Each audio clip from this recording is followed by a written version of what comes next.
Okay, चलो इसको white ही करेंगे, ब्लैक नहीं कर रहे, क्योंकि ज्यादातर लोग वाइट कह रहे हैं, ब्लैक नहीं कह रहे।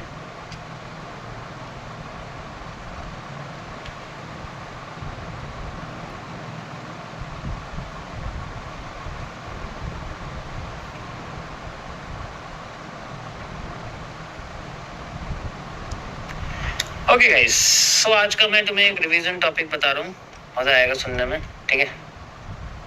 This is the MMC's phase 1,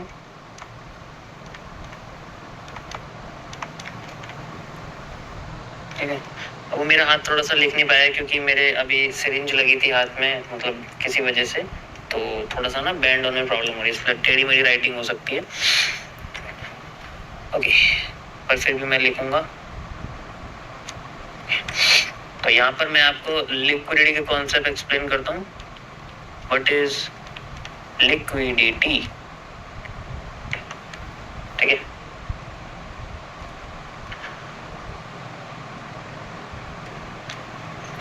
देखो, लिक्विडिटी का मतलब होता है कि जैसे हम लोग अपने एसेट होते हैं, एसेट यानी कि जैसे कोई भी चीज जिसकी वैल्यू समय के साथ बढ़ती और घटती है, दोनों होती है। एक होती है लायबिलिटी, लायबिलिटी होती है जिसकी वैल्यू समय के साथ हमेशा घटती है, जैसे गाड़ी, ठीक है, जैसे कंप्यूटर सिस्टम हो गया, जैसे फोन हो गया, ठीक है, जैसे बहुत सारी चीजें हो गई, उन सब की वैल्यू समय के साथ घटती है, उनकी वैल्यू कभी बढ़ती नहीं है, तो उन्हें लायबिलिटी बोलते हैं। एसेट होते हैं जिनकी वैल्यू बढ़ती है लेकिन कम भी होती है, ये दोनों होती है, लेकिन ज्यादातर इनकी वैल्यू बढ़ती ही है। जैसे सबसे पहले अगर मैं बात करूँ, कोई प्रॉपर्टी है आपके सामने या रियल एस्टेट है, ठीक है, आपने देखा होगा आपके सामने इंस्टाग्राम पे बहुत सारे आजकल ऐड या वीडियो आती होंगी, दुबई आ जाओ, दुबई आ जाओ, तुम प्रॉपर्टी खरीद लो, ये कर लो, वो कर लो, प्रॉपर्टी से रिलेटेड, रियल एस्टेट से रिलेटेड कहते हैं ना, तो वो एसेट होता है एक तरह का, कई बार आपने देखा होगा जनरली, है ना। तो ये ऐसे एसेट होते हैं जिनकी वैल्यू टाइम के साथ बढ़ती है। और वैसे भी हर किसी को तो अपनी जमीन ही बेचनी है, चाहे वो दुनिया किसी भी हिस्से में बेचनी पड़े। तो यहाँ पर दूसरा, जैसे आपके सामने कोई भी कमोडिटी है, कमोडिटी यानी कि जैसे गोल्ड हो गया, है ना, गोल्ड, जैसे आपका सिल्वर हो गया, ओके, जैसे आपका प्लेटिनम हो गया, तो ये सारे आपके जो है जनरली कमोडिटी, इनकी भी वैल्यू समय के साथ बढ़ती है, घटती हुई है, ठीक है।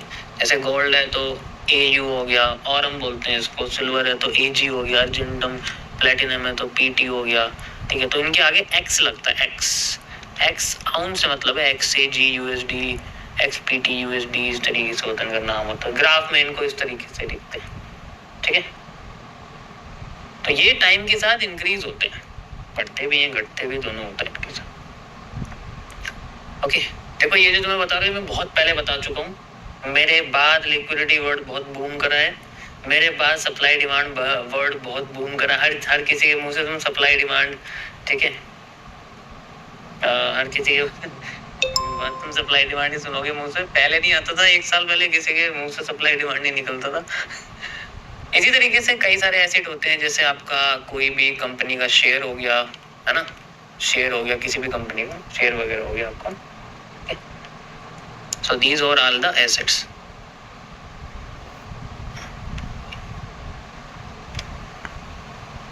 ये चीज चोरी नहीं हो सकती, इसीलिए हर कोई अपना पैसा लिक्विड नहीं रखता। लिक्विड का मतलब होता है कैश, जैसे बैंक अकाउंट में पैसे पड़े हैं तुम्हारे, जैसे तुम्हारे घर में नोट पड़े हैं, ठीक है, उन्हें हम लोग कैश बोलते हैं जनरली। अब उन्हें चोरी कर सकता है कोई भी, बैंक से पैसा भी चोरी कर सकता है, घर में घुस के कोई भी जो है वैसा जो फिजिकल फॉर्म में है उसको चोरी कर सकता है, लेकिन ये जो है ये वो चीजें इनकी चोरी नहीं हो सकती जनरली, ठीक है। इन्हें चोरी करना नामुमकिन के बराबर है। किसी की रियल एस्टेट कैसे चुरा लेगा कोई, कैसे चुरा, नाम तो उसी की रहेगा, किसी का शेयर कैसे चुरा लेगा कोई, नाम उसी का रहेगा, ठीक है। किसी का डिजिटल गोल्ड कैसे चुरा लेगा कोई, MT5 चोरी, तुमने सुना है मेरा MT5 चोरी हो गया। MT5 में मैंने गोल्ड की पोजीशन ले रखी है और उसमें मेरे इतने पैसे बन रहे हैं, मैंने वहां पर 10 का लॉट ले रखा है, मेरे उसमें जो है 10-15 हजार डॉलर बन रहे हैं मेरे, किसी ने MT5 चुरा लिया। कभी सुना है तुमने? तो ये चीजें डिजिटली होती है, ये बेसिकली चोरी वगैरह नहीं होती इतनी सारी से। तो जब हम लोग इनमें से किसी भी चीज को एसेट को बेचते हैं मार्केट में, ठीक है, एसेट को बेचते हैं तो इससे हमें कैश मिलता है। अब जब ये रियल एस्टेट यानी कोई मैंने प्रॉपर्टी बेच दी उससे मुझे कैश मिला है, ठीक है, मैंने शेयर बेच दिया उससे मुझे पैसा मिला है, मेरा प्रॉफिट मिला है, अप्रिसिएशन मिला है। कमोडिटी मैंने गोल्ड बेच दिया, सिल्वर बेच दिया, प्लेटिनम बेच दिया, उससे मुझे पैसा मिला है, ठीक है। अब ये चोरी के नए नए तरीके मत बताओ मुझे यहाँ पर, ठीक है, सुन लो पहले ध्यान से इसको, मैं जस्ट आपको समझा रहा हूँ।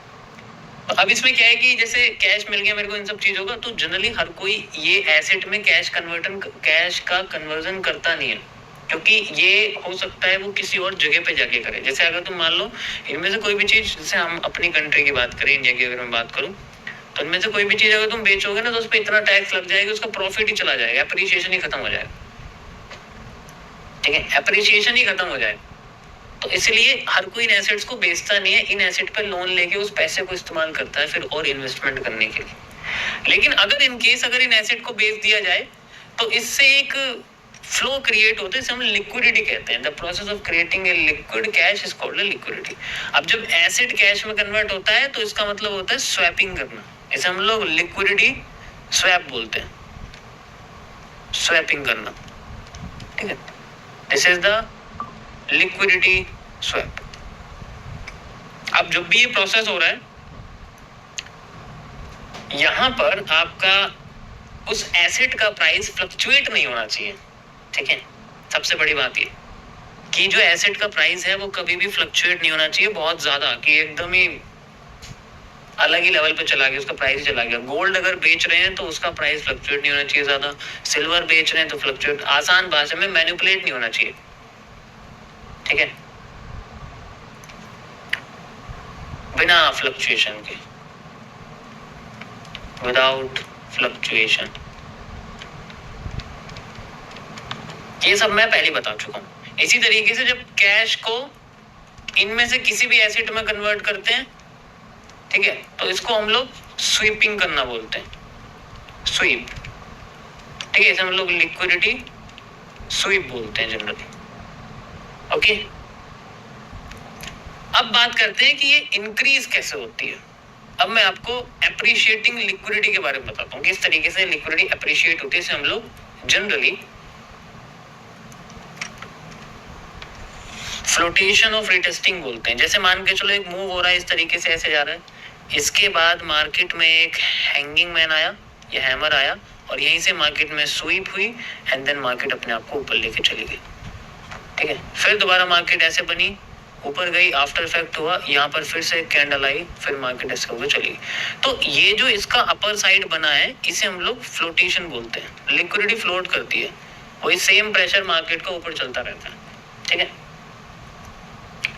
इसी को हम लोग रिटेस्टिंग कहते हैं, इसी को हम लोग जनरली रिटेस्टिंग कहते हैं।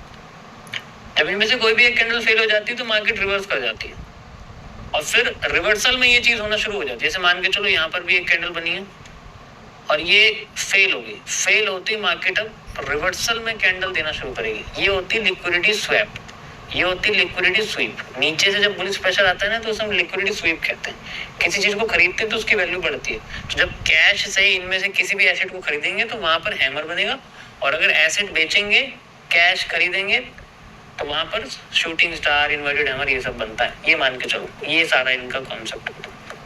और एक भी जब हो जाती है तो स्वीपिंग स्टार्ट हो जाती, स्वैपिंग स्टार्ट हो जाती है, फिर दोबारा इस तरीके से मार्केट अपने आप को लेके आती है। कभी कभी आपको ये डायरेक्ट नहीं दिखेगी, ये आपको जनरली कैंडल कॉम्बिनेशन में दिखेगी। हो सकता है यहाँ शूटिंग स्टार की जगह आपको इस तरीके से कोई कैंडल दिखे, यहाँ पर ऐसे करके, जिसे आप बियरिश एंगल्फिंग कह सकते हो, ठीक है। ये ग्रीन कैंडल है आपकी, ये रेड कैंडल है आपकी, दोनों मिला के आपके सामने एक कंबाइन करके शूटिंग स्टार दिखेगा, क्योंकि बेरिश एंगल्फिंग को कंबाइन करते तो शूटिंग स्टार छुपा रहता है, ठीक है। This is how it works. और फिर बाद में ये फिर से आपकी इस तरीके से लिक्विडिटी क्रिएट होती है, फिर ये टूट जाएगी, फिर ऊपर चले। सारा गेम बस इसका होता है, सारा गेम बस इसी चीज का है मार्केट में। अब मैं इसे चार्ट पे दिखा दूं क्योंकि कॉन्सेप्चुअल कम है और वैसे ज्यादा है, ठीक है। जनरली मैंने आपको जैसे यहाँ बताया था कि यहाँ ट्रेंड की सबसे बड़ी बेरिश प्रेशर है, जैसे लिक्विडिटी स्वैप अभी आपके सामने बोला, याद है मैंने बोला था और यहीं से देखो मार्केट अपने आप को ऊपर ले जा रही है। यहाँ क्यों हो रहा है? क्योंकि अगर मैं नीचे लेके आ जाऊँ आपको, तो नीचे देखो, नीचे आपको मार्केट में आपको यहाँ पर लिक्विडिटी स्वीप दिखी, फिर यहाँ कैंडल कंबाइन कर दो हैमर, फिर यहाँ देखो हैमर, ठीक है, जो जो यहाँ बने हुए हैं, यहाँ पर तो नहीं है, ठीक है, फिर यहाँ देखो, यहाँ आपके सामने बना हुआ ये एक ये रहा, ठीक है, एक ये रहा, और इसी के बाद ही मार्केट में क्या हो रहा है, ऊपर से बेस प्रेशर आ गया, यानी कि यहाँ पर स्वैप करना शुरू कर रहे हैं लोग, अब अपने एसेट को बेचना शुरू कर रहे हैं, एसेट को बेचना शुरू कर रहे हैं, तो मार्केट में लिक्विडिटी स्वैप क्रिएट हो रही है, इस तरीके से हो रही है। तो ये होता है, डिपेंड करता है, जितनी बड़ी होगी उतना ज्यादा बड़ा मूव आएगा, ठीक है, छोटी होगी तो छोटा मूव आएगा। लोकेशन भी मैटर करती है, जनरली लोकेशन कहाँ है, क्या ये किसी रेजिस्टेंस पे है, अगर सही जगह पे रेजिस्टेंस पे मार्केट अपने आप को स्वैप कर रही है तो मूव बड़ा अच्छा आता है, और अगर रेजिस्टेंस से पहले कर रही है तो फेक मूव आके फिर दोबारा रेजिस्टेंस पे जाके फिर रियल मूव आती है, इसे हम लोग आफ्टर फेक कहते हैं, या फिर आप इसे FMFR कह सकते हो, ठीक है, सारा मूव इस तरीके से यहाँ क्रिएट होता है। अगर दोनों साइड में विक है तो मार्केट में सेम मूव है, बाइंग भी उतनी, सेलिंग भी उतनी, तो मार्केट इंडिसीजन क्रिएट कर लेती है, फिर जिस साइड मार्केट की पहली या दूसरी कैंडल क्लोज करती है डायरेक्शन उस साइड हो जाती है, और अगर वो कुछ कैंडल बाद समय ले ले तो फिर बाद में जो भी पहला मूव आएगा वो फेक होता है, फिर रिवर्स कर जाती है। समझ आया? सारे कॉन्सेप्ट बस इन दो चीजों पे डिपेंड करते हैं, सबसे इंपॉर्टेंट यही है। होता क्या है कि जैसे कोई भी आपका ना कोई भी जोन आ गया, बस उस पे ऐसी कैंडल देखो जो मार्केट के बुलिश या बेरिश प्रेशर को इंडिकेट करे, सपोर्ट आ रही है तो बुलिश प्रेशर वाली कैंडल देखो, सिर्फ hammer, hanging man, that's it. Resistance पे कोई भी बेरिश प्रेशर वाली कैंडल आ रही है, shooting star, inverted hammer, that's it. लेकिन वो रेजिस्टेंस होना तो चाहिए, अगर वो रेजिस्टेंस नहीं है तो कोई फायदा ही नहीं उसका कैंडल का आने का। तो जो लोकेशन है वो मैटर करती है, बिना लोकेशन के हर कैंडलस्टिक पैटर्न काम नहीं करेगा, चाहे वो कितना ही बढ़िया क्यों ना आए,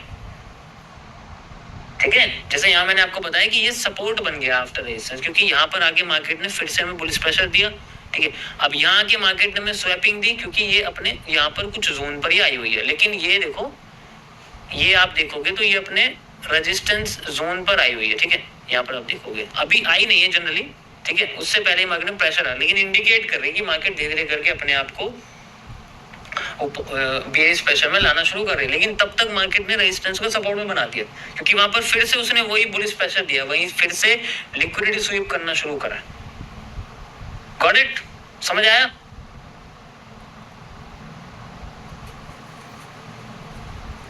वही सिंपल स्ट्रक्चर, जैसे मार्केट ऐसे गई, हाई तोड़ा, यहाँ सपोर्ट बनाया, देन फिर ऊपर जा रही है, ये सेम स्ट्रक्चर जो कि हमारा SR इंटरचेंज यूज करता है, ठीक है, इस तरीके से। अब यहाँ पर क्या है कि जैसे यहाँ पर कैंडल आ रही है बुलिश, यहाँ पर कैंडल आ रही है बुलिश, यहाँ फिर से एक कैंडल बुलिश आ गई जो इसी जगह पे है, ठीक है, जो आपको मार्केट को सपोर्ट देने की कोशिश कर रही है, लाइक दिस, इस तरीके से। तो वही चीज़ है, ये फिर आपको सपोर्ट बनाने की कोशिश करेगी। दिस इज जस्ट, अगर यहाँ पर बियरिश कैंडल नहीं आ रही तो मार्केट अपने आप को बुलिश कर देगी,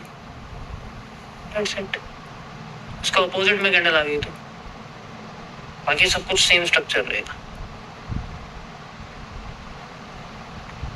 और भी यार बहुत सारी, पता है, बहुत ज्यादा इसके अंदर डीप चीजें मैं एक लाइन में नहीं बता सकता, ठीक है, बहुत डीप चीजें हैं, बहुत ज्यादा डीप हैं, ठीक है। क्या अगर ज्यादा कैंडल बन गई तो क्या करेंगे? जैसे यहाँ ज्यादा कैंडल बन गई, अगर एकदम मार्केट ऊपर चलेगी तो क्या करेंगे? कई सारे सवाल इसके अंदर निकल के आते हैं।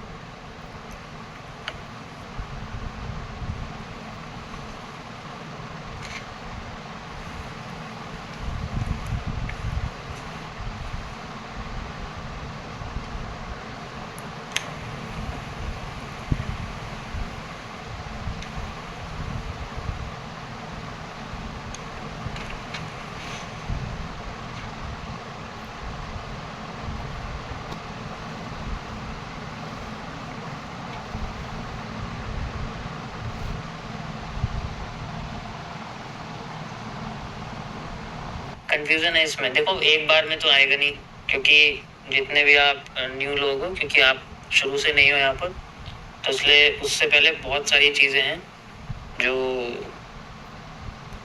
जनरली यूज होती है मार्केट में, उसके बाद फिर ये लिक्विडिटी मैं बताता हूँ। लिक्विडिटी से पहले आपको सारे CCPs के बारे में पता होना चाहिए, यानी कि कैंडलस्टिक पैटर्न पता होनी चाहिए, एंड बहुत सारी चीज़ें पता होनी चाहिए उसके बाद ही